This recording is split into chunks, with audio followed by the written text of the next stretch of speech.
Hey everyone! In this video, I'm going to show you how to get the current date in n8n. Okay, let's get started.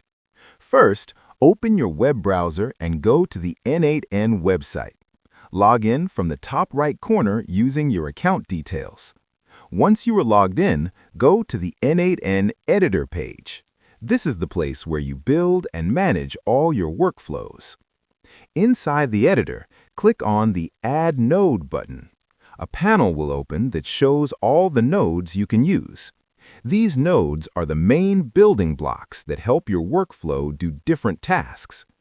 In the search bar of the Node panel, type Current Date to easily find the node you are looking for. When the node shows up, click on it to add it to your workflow. This node will automatically give you the current date every time the workflow runs. After adding it, you can connect this node to other nodes to start actions, save dates and times, or manage any task that needs the current date. This is very helpful for logs, time-based rules, and automated records. And that's how you can get the current date in n8n. That's all for this video.